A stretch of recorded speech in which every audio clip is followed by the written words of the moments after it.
We will bring the December 8th meeting, Public Safety and Transportation Committee meeting to order. Be looking for a motion to approve today's agenda. So moved. Moved by Bear, supported by Shotwell. Any additions, deletions? Seeing none, all in favor say aye. Aye. All opposed? That passes unanimously. That takes us to our first opportunity for public comment. Public comment guidelines are each individual will state their name and have 3 minutes to address the board. You may only address the board once under this public comment and may not yield your time to others. Board members will not debate or answer questions at this time. Floor is open.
Shape being on it, and the knowledge that I'm learning and the people that I'm meeting. There's a lot of very smart people on that board, so thank you very much.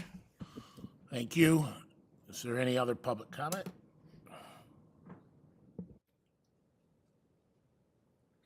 Morning, Commissioners. David Hammondtree. I'm City of Jackson. I'm also up for appointment for the Planning Commission for the vacant position, and I hope to have your consideration. I would bring a pragmatic point of view to the commission. I'm also the current vice chair of the city's Planning Commission, so I do have some crossover appeal, I should hope. Thank you for the courtesy and the time. Good morning. Thank you. Is there any other public comment? Any public comment? Last opportunity for public comment. Seeing none, public comment is now closed. Takes us to item 4A, approval of last month's meeting minutes. I'd be looking for a motion to approve. Moved by Bear and supported by Commissioner Williams. Any discussion? Seeing none, all in favor say aye. Aye. All opposed, passes unanimously. Takes us to item B, appointments. We have several appointments up this month. The first position is a public seat on the airport board. The current member happens to be the chairman of that board, Cameron Carr. He is also the applicant, and I do not see any other applicants. I'd be looking for a motion to recommend Mr. Carr as the committee's recommendation. So moved. Moved by Bear, Support. supported by Walls. Any discussion? Seeing none, all in favor say aye. Aye. All opposed, Mr. Carr will be the committee's recommendation. We'll now move on to the Jackson County Planning Commission. The first seat is a public seat that is vacant. There's 3 applicants for that position: John Brennan, David Hammondtree, and Celia Croft. Commissioner Bear. John Brennan is nominated. Is there any other nominations? I'd like to nominate David Hamtree. David Hammondtree is nominated. Is there any other nominations? I'll nominate Cecilia Croft. If you could.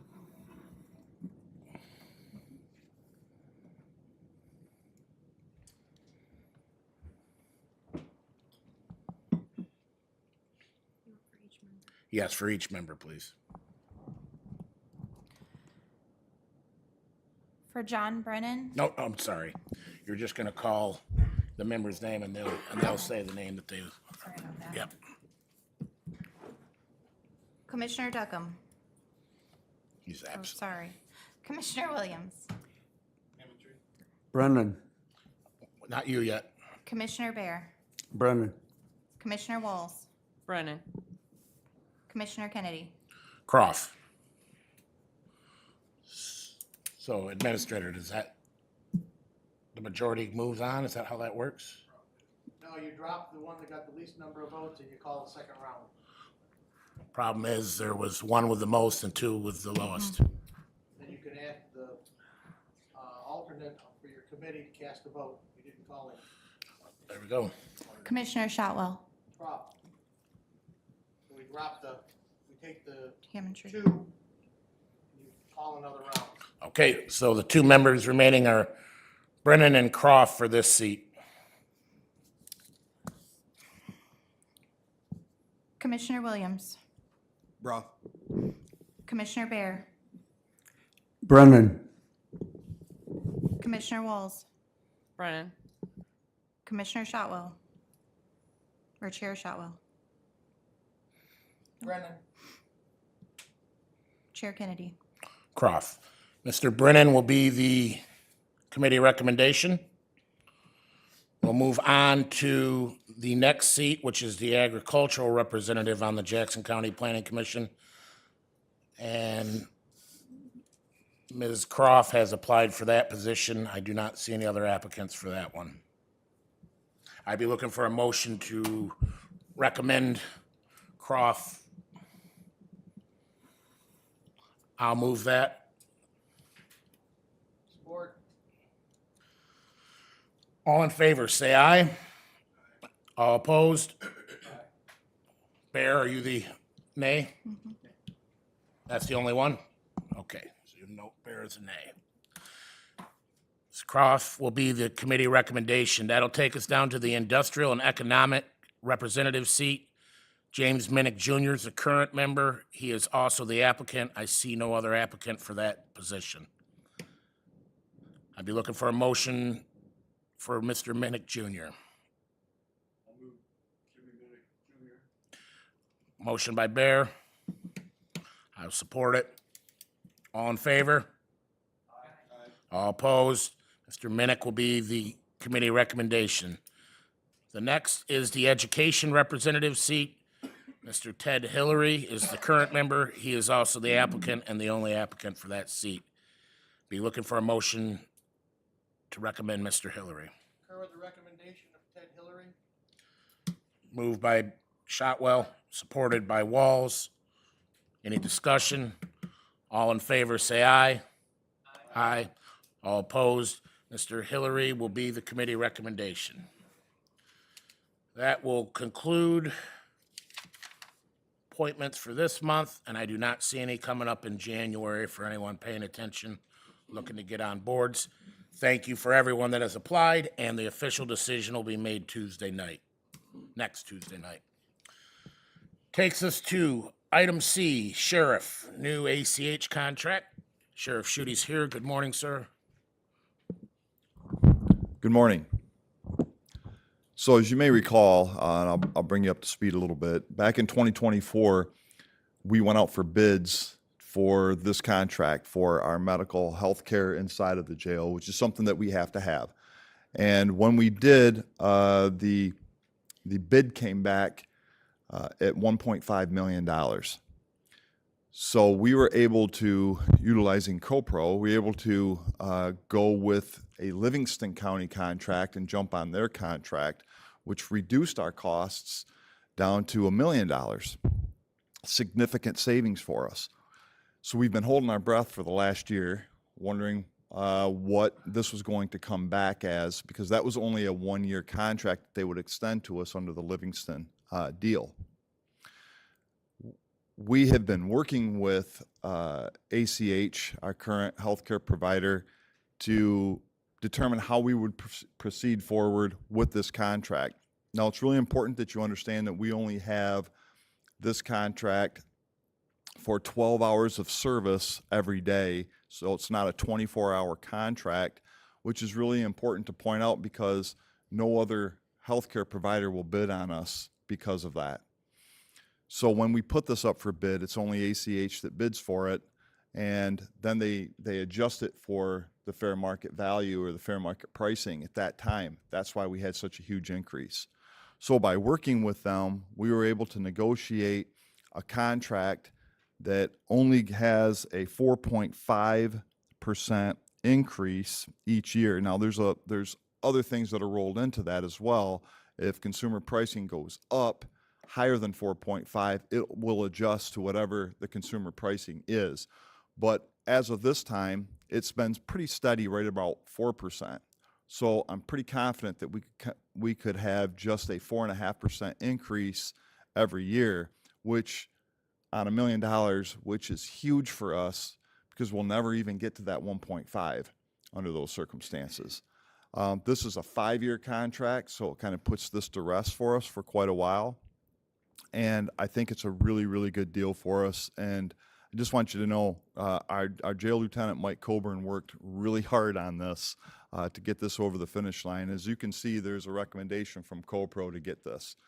So I would recommend and hope that you would consider this strongly.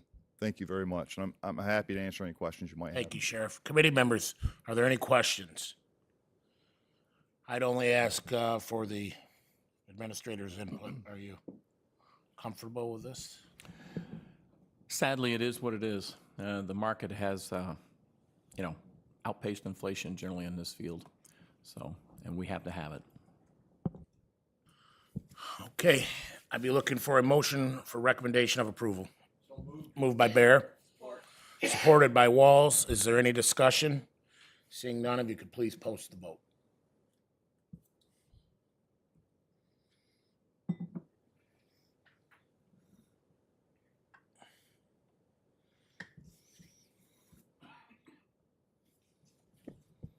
Vote is posted.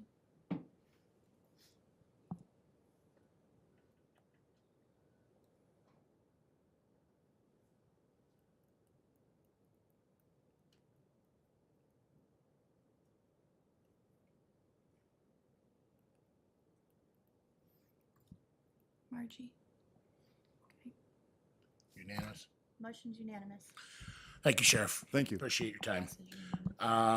Comes to item 4D. That'll be the 911 radio request, Village of Brooklyn, DPW. Morning, Jason.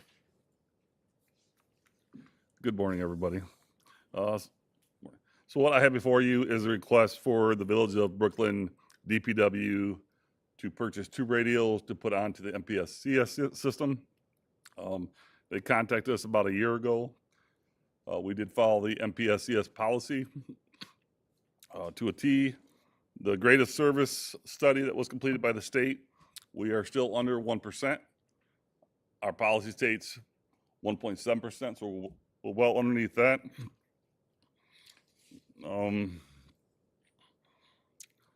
Any questions? The obvious question I'd just like to put on record is that the full burden of the cost will be on the Village of Brooklyn, not the County of Jackson, correct? Correct. The Village of Brooklyn will purchase the radios and have an annual fee for those 2 radios to be on the system. Thank you. Commissioner Bear. Thank you. The 2 radios, is Jackson County purchasing those, or is Village of Brooklyn purchasing those radios? The Village of Brooklyn purchased those radios. Thank you. Yes, sir. Okay, I'd be looking for a motion of recommendation of approval. Moved by Bear, supported by Williams. Is there any discussion? Seeing none, if you'd please post the vote.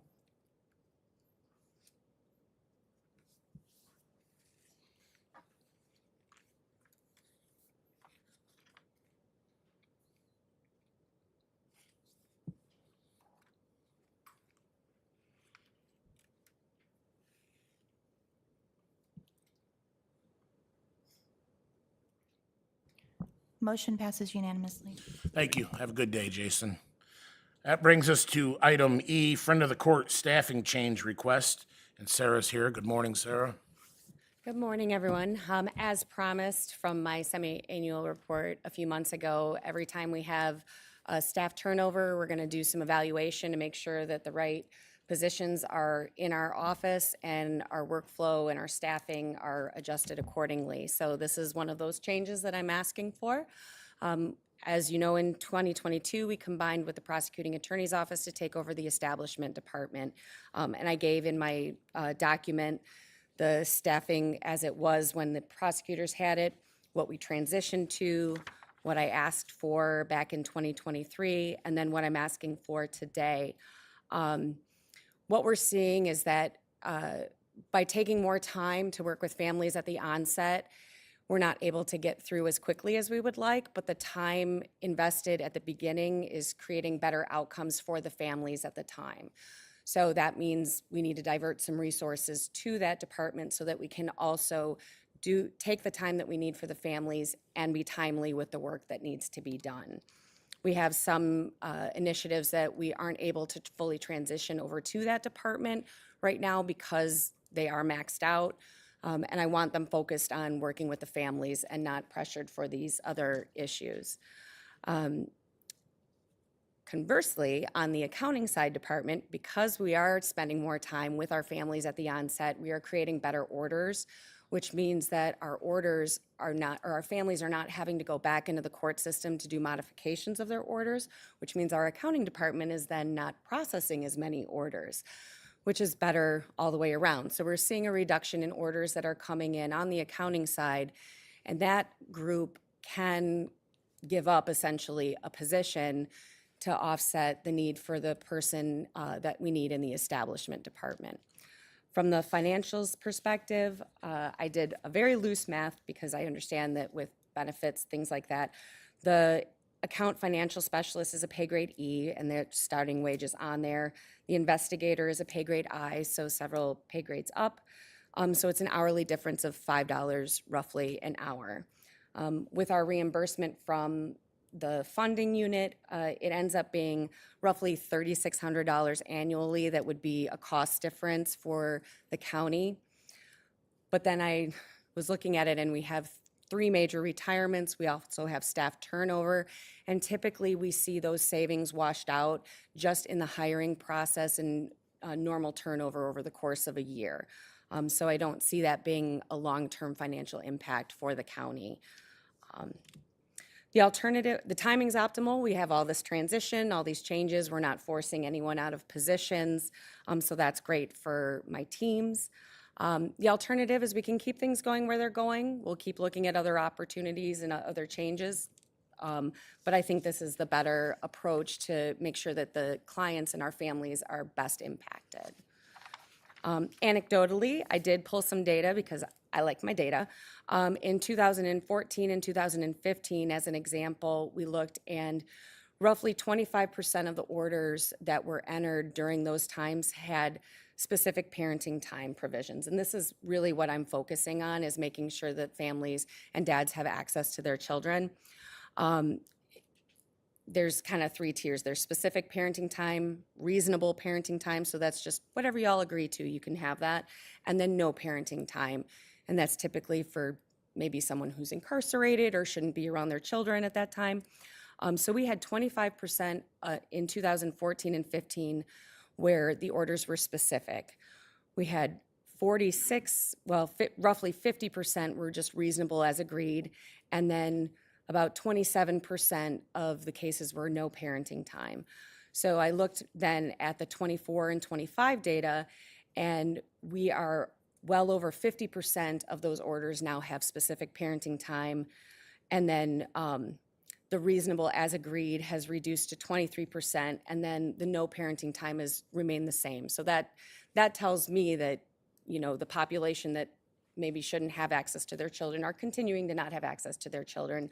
But that middle ground where it's just reasonable or as agreed, which ultimately end up going back to court because it's not enforceable, it's not anything that we can do anything with, have been bumped up to the specific parenting time. So that's a huge improvement. Any questions? Committee members, any questions? Commissioner Bear? Thank you. In your report here, it says that this change is actually going to be a cost reduction for the county? Did I typo? I must have typoed. Sorry. Okay, then under 3, Let me take a look. analysis, Where did B, you- financial impact. Where did I have that typo? Where did it say a reduction?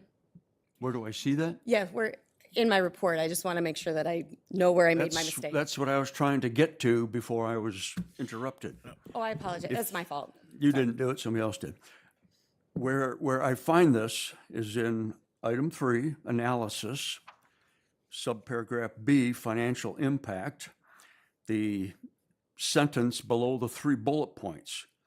With 66% IV-D reimbursement, the county's cost is reduced to $1.72 an hour, or reduced, or approximately $3,500 annually.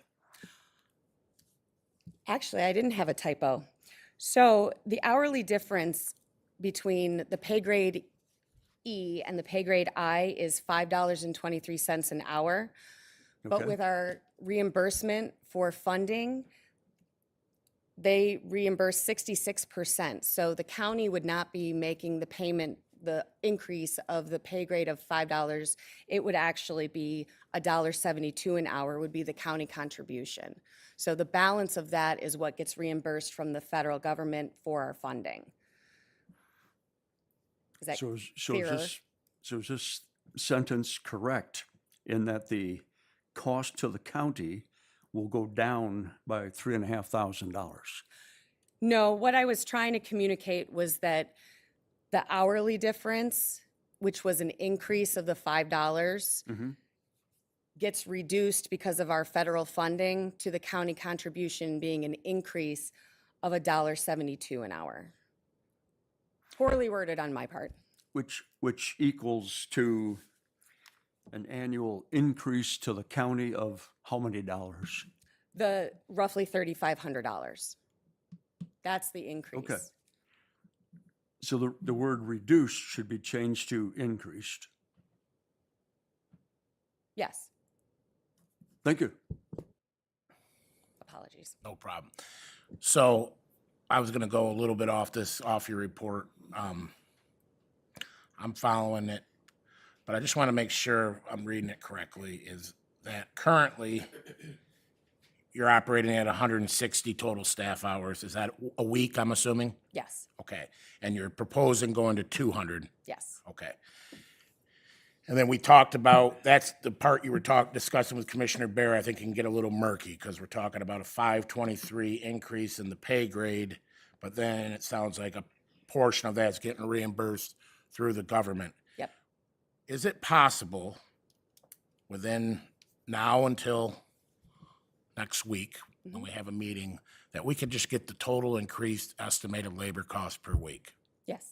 Okay. Yep, not a problem. I'd appreciate that. And then the last thing I heard you speak about,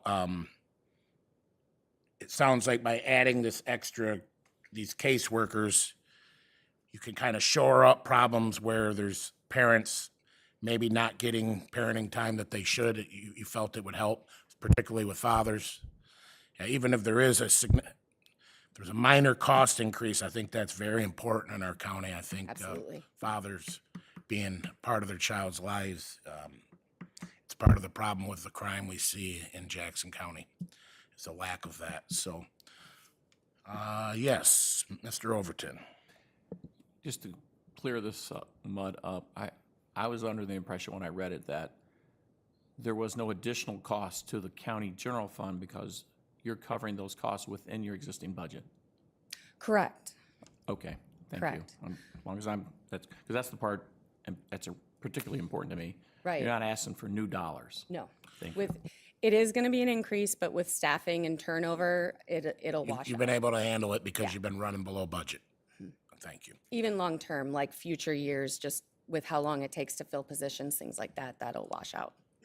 Okay, I'd be looking for a motion to forward this to the full board with recommendation of approval. Moved by Bear, supported by Williams. Any discussion? Seeing none, all in favor, say aye. Aye. All opposed, passes unanimously. If you could just email us that, I'd greatly absolutely. appreciate it. Thank Thank you. you. Takes us to item F, Animal Shelter Fourth Quarter Report. Good morning, Lydia. Good morning, everyone. So starting off with the cat statistics for this quarter, it seems like things are starting to finally level out a little. As you know, in the past, every year we've increased over increase over increase, and I think we're finally starting to level out after 7 years. Last year was one of our worst cat seasons ever, so it was nice to see that the intake was slightly less this year. And the same with dogs, as far as things are starting to level out a little bit.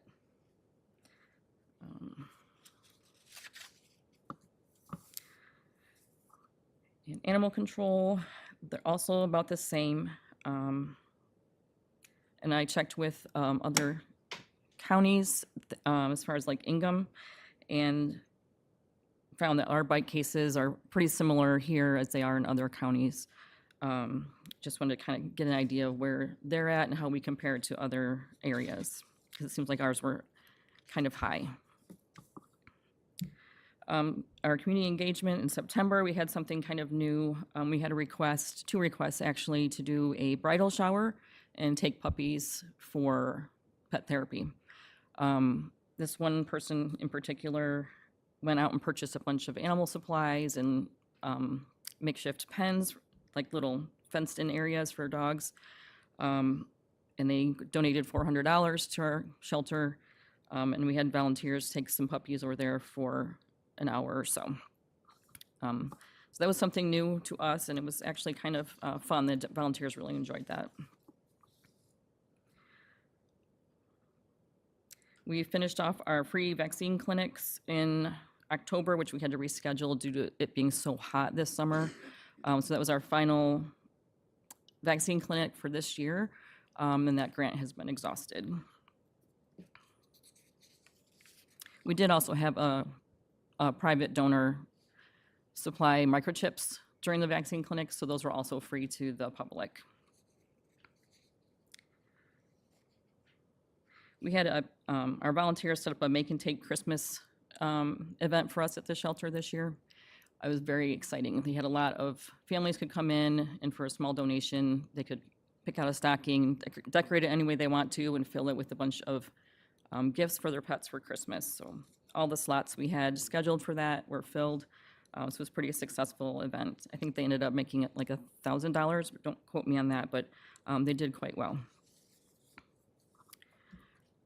We had, if you ever follow our Facebook page, we often just post random pictures of pets, however we find them or whatever they're doing at that moment. And this particular kitten, Milwaukee, was hanging on his kennel cage and was crying. We posted him, and to date, we've had about 4 million people view that post, and we had people from the listed areas contact the shelter asking if they could adopt. So Milwaukee went all around the world, it looks like, so it's still spreading. We are implementing a public microchip scanning station.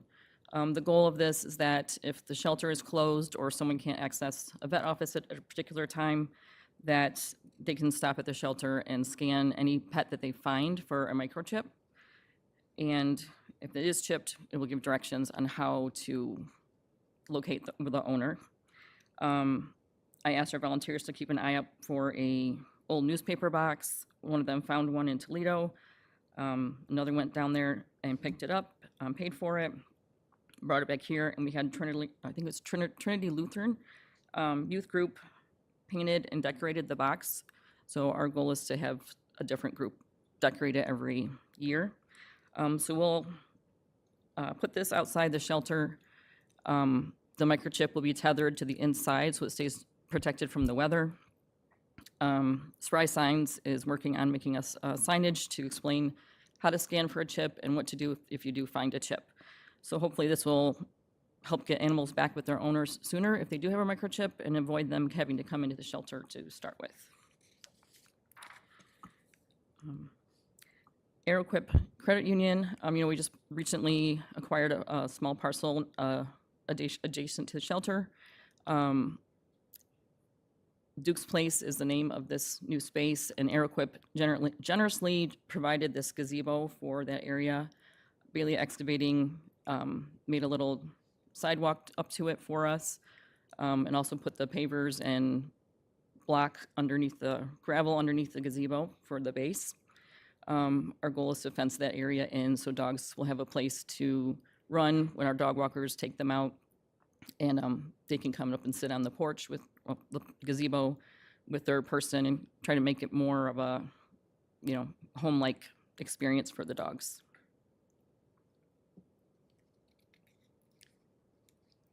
Still working on the fencing.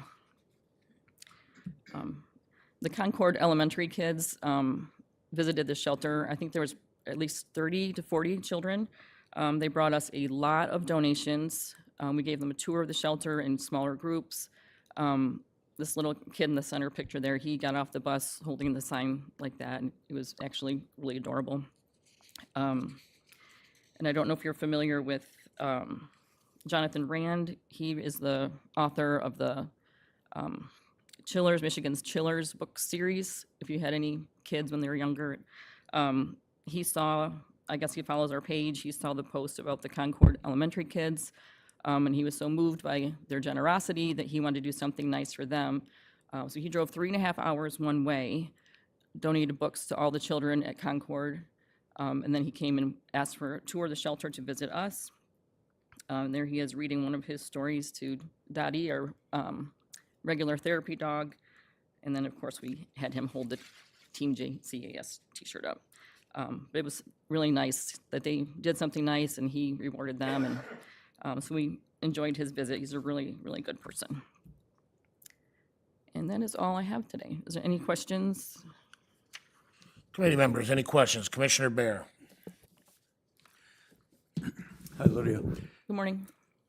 Maybe it's just my not understanding your terminology. I look at the dog stats, and it says you had 793 dog intake, and you had 343 adoptions. Where's the other 450 dogs? That'll be clinic services. There's 302 clinic services. So those numbers are in the intake number. It's never going to zero out. Okay, thank you. You're welcome. All right, Commissioner Walls.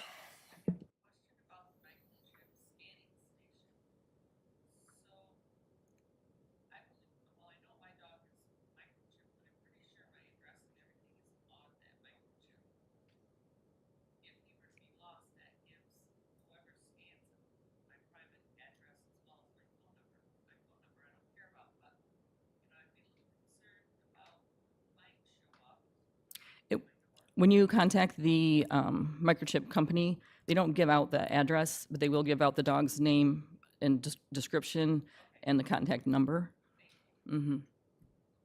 Yeah, definitely. Chairman Shotwell.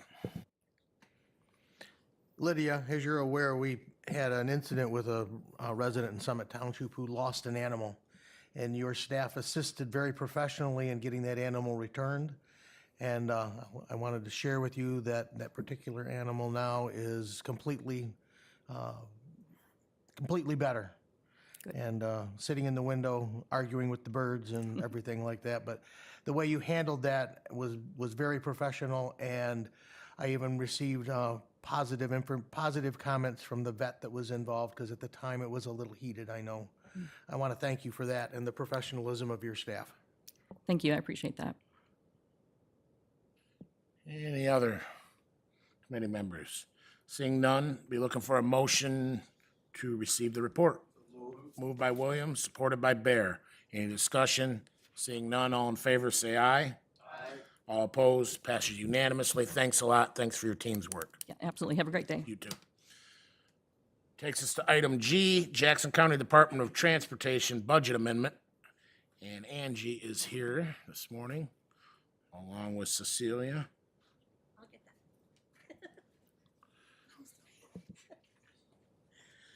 Good morning. So yes, I am going to go over the budget amendment with you guys. If you kind of look on, oh, you're so sweet, thank you.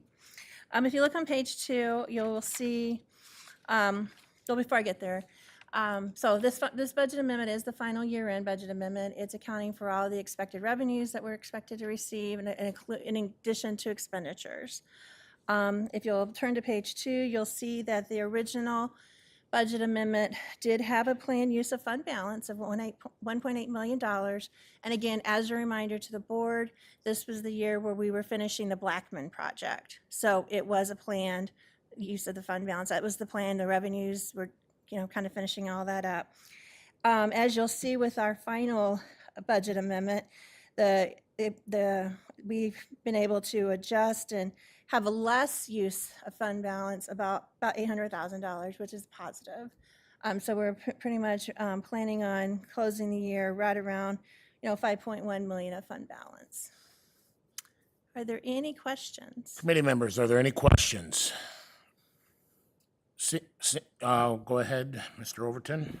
I just want to tell Cecilia, I'm so proud of her. She rounded the 5 to 5.1 versus 5094. Thank you. I did. Yes. You have so much influence on me. All right, yes, rounding is fun. All right.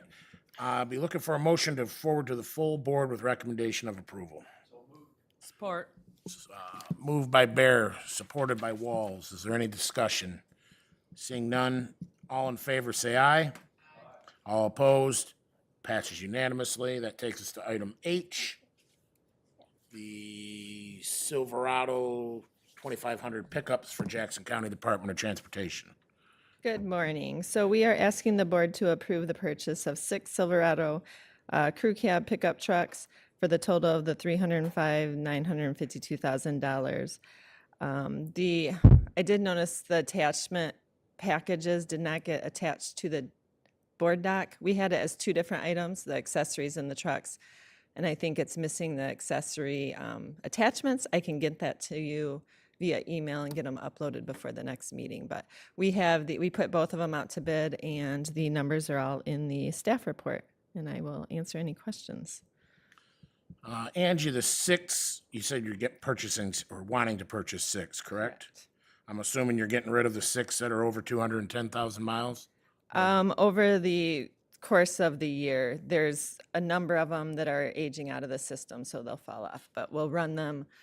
They're too far gone to sell them to get a good dollar amount, so we'll use them as backup until they aren't usable. Okay. But the plan is to get on a good rotation so that we can sell them to make money and keep our maintenance down on our vehicles. Thank you. Commissioner Bear. Thank you. Angie, these are being bought by a Chevy dealer in Grand Rapids. Was there no one locally that could match this? Want to let Mike answer that, or you want to? Sure. This is my deal, and what happens, Tony, is the state goes out for proposals, bids, and all the dealers bid on it, and whoever gets the best price gets the My Deal contract. And so when any county across the state buys a vehicle, they're going to end up buying it from that dealership. But all dealerships have opportunity to bid, and they take the low bid. Correct. Any other questions? Seeing none, I believe this has to go to the full board. Yes, I'd be looking for a motion to recommend approval forwarded to the full board. moved by Walls, supported by Bear. Any discussion? Seeing none, if you'd please post the vote.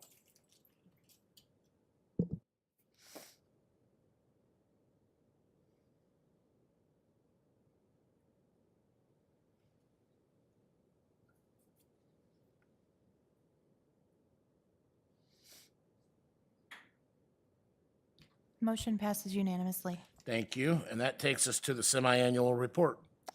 All right, so this is our construction season semi-annual report. So most of it's covering from April to November. Our first map just shows the projects throughout the county that we did this year in the various types. Then we go into the grant projects. You guys have seen these multiple months in a row. This is just a summary of what we did for the year. So we did the County Farm and Plasky Preventive Maintenance Project, the Moscow Road resurface, and Mumble Strips, which is a different project, but Mumble Strips were put on that. The Sutton Road resurface, Wildwood resurface, our urban paving project, which was Napoleon, Hoyer, Reynolds, and Blackman Road with Michigan Paving. Then we did our force account chip seal paving with our JCDOT crews. So this had 10.4 miles of chip seal that was performed.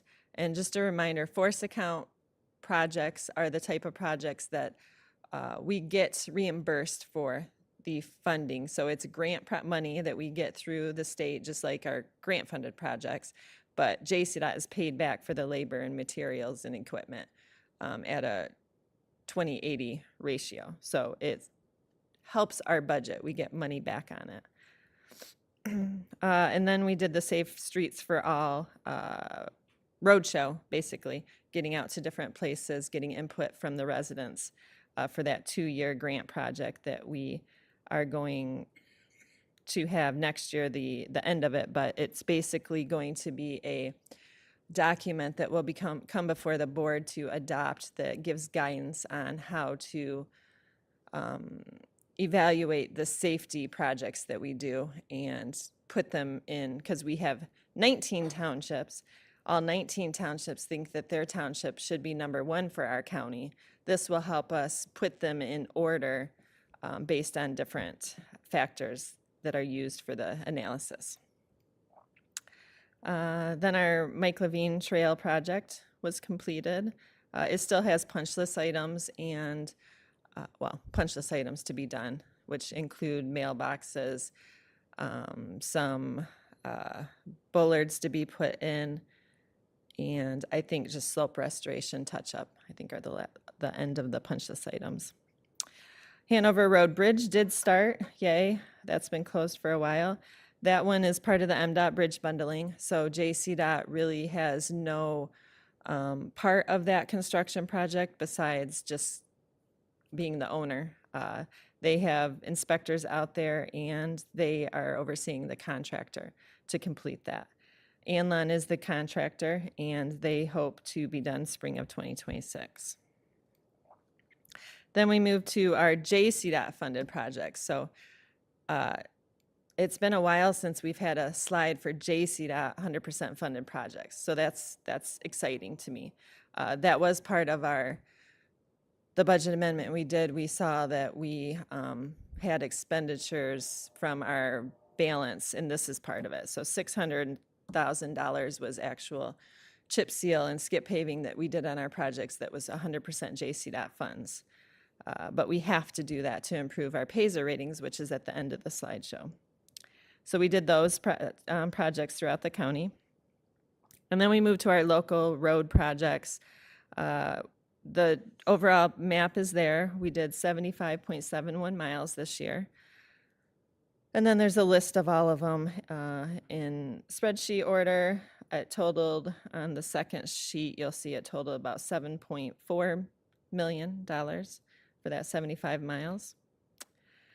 And then it just goes through each township, which I'm just going to swipe past them. You guys, that's just pictures kind of showing what we did in each township, summaries.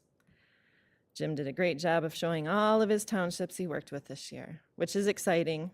It's not just 2 slides I'm passing by. And then we get to maintenance. So for the maintenance this year, we did add a slide for the Franklin Street sewer repair because a number of the commissioners had asked throughout the construction season what was going on with that. That was the one that had a steel plate and barricades pretty much all season until we were able to get it repaired. It took so long because nobody owned it. That was the one that the drain commissioner didn't own, we didn't own, but someone had to do something. So JCDOT stepped up and we fixed it, and it is open to the public again. Then we have our Q alert summary for the construction season. Just every single call-in that we've gotten, it's on that slide. You can go ahead.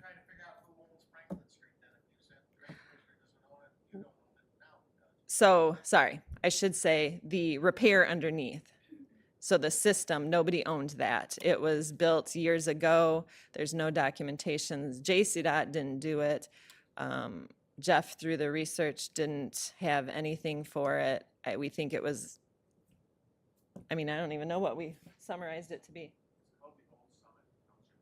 Old Summit Township Drain, but That's what I thought. It ends up over there at Polly's, doesn't it? yeah.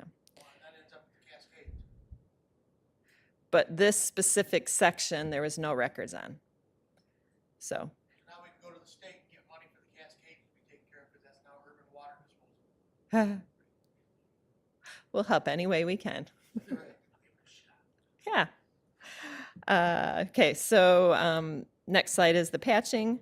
This one, though, is not from April to November. I just kept adding on. So this is our current from 2022 to the present on our HMA tonnage.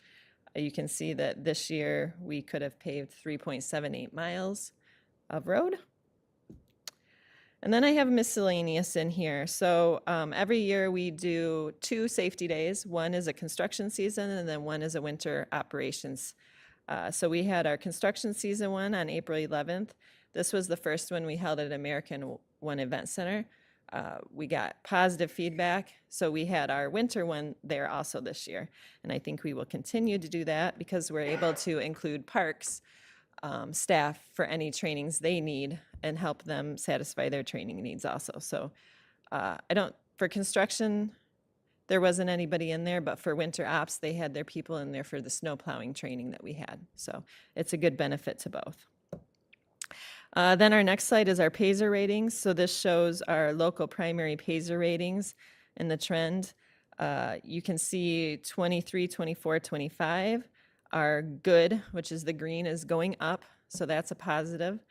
And we will continue that by doing the preventative maintenance and the JCDOT funded projects that we did this year to improve our system.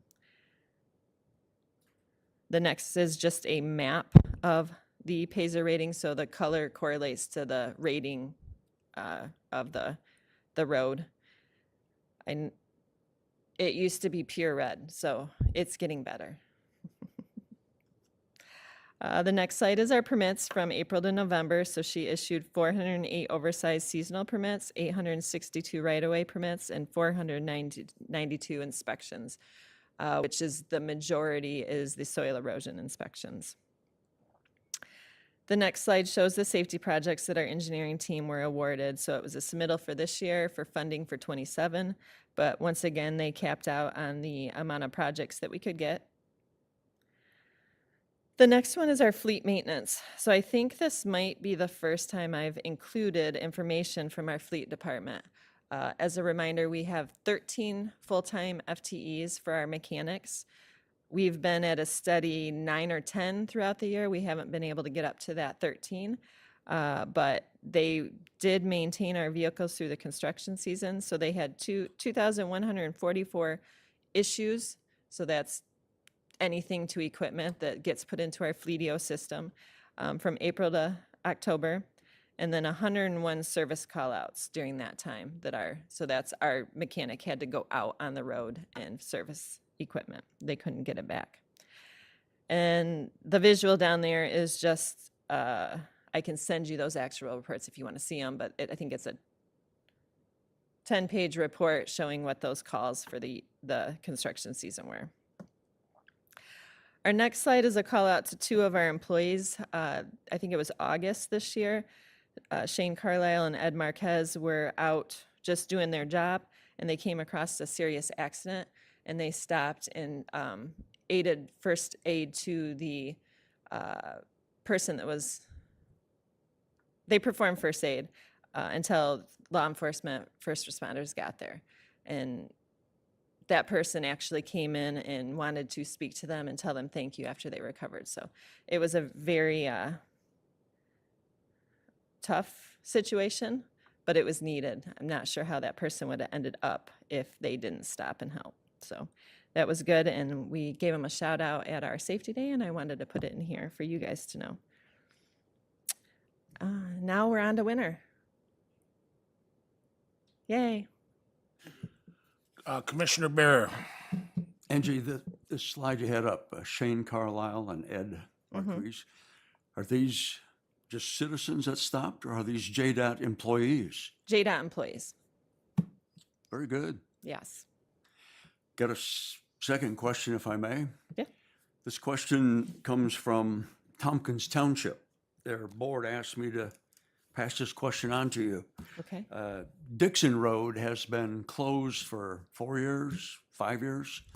They want to know, when's Dixon Road going to be fixed so the road can be opened up again? So let me look at, that's the river, the road by the river. Yeah. So that is a road that is eroding by the river. It's a local road. So I guess the answer is when funding becomes available for it.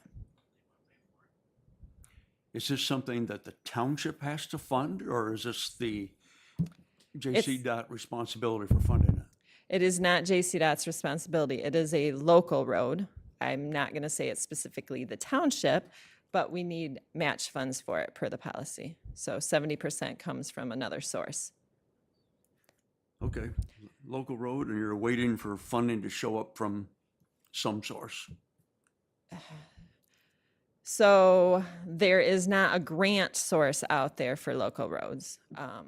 Up until now, I would say we were waiting for some source, but the new funding package has a neighborhood funds fund in it that we're waiting still. They told us November, but we have no details yet. But now I think it was January, my last update. We should know more, and that fund does not require a match for local roads. So there is potentially funding that we can use in the future. But having said that, it has been closed for a number of years. There is not that much traffic. I don't know that we'd have to evaluate. There's a lot of local roads that need a lot of work, that have a lot of traffic on it, that we probably would prioritize before that road. So, Well, this particular road, if you approach it from the south, find that the road's closed. That's a long distance to go around. yeah, but the residents that live there, I believe on both sides, have given us positive feedback about the road being closed. Yes. So when the residents that are detouring are happy with it, it's hard to prioritize spending hundreds of thousands of dollars to rebuild a road. Okay. Well, the question came from the township supervisor and from the township's fire chief. They were concerned about it being still closed. But Yeah. thank you for your response. Jim did point out, so when that got closed a number of years ago, the DNR, Eagle, I think they were DEQ at that time, but wanted us to do a project to reroute the river. So to get it permitted to rebuild that bank is also a big issue. We did the duckbill. It's a fix where we put a tree. There was a tree that had fallen over, so we put that against the bank, and we used duckbill anchors to anchor it there to help prevent more erosion of the bank. I'm not exactly sure how that has performed. I can check with my team on that, but we're doing everything we can to try to stabilize the bank. But it continued, it was eroding I don't know if you've seen it. I can put some pictures and a update for you guys to see, but it's basically the river bends and it naturally wants to go where it's going, and it's telling us it wants to be where the road is. So it's eroded that bank, the guardrail, and a good 5 foot of the road, I think, is slipping into the river. So it's a big project. It will be costly to fix.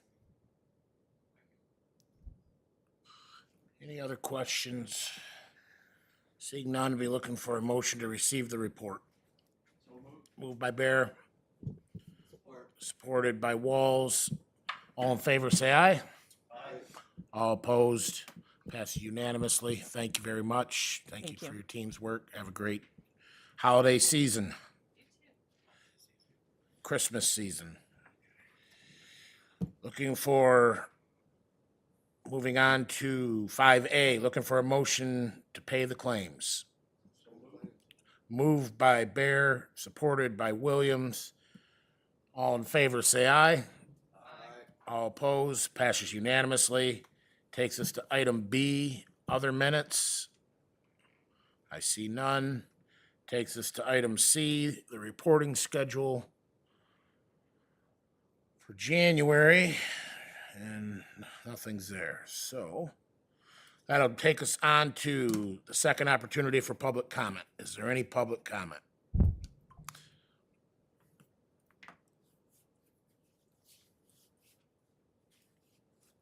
David Hammontree, appreciate the consideration for the vote, and on behalf of my wife, thank you for the vote you did, but have a good day. Appreciate the work you do. All right. Any other public comment?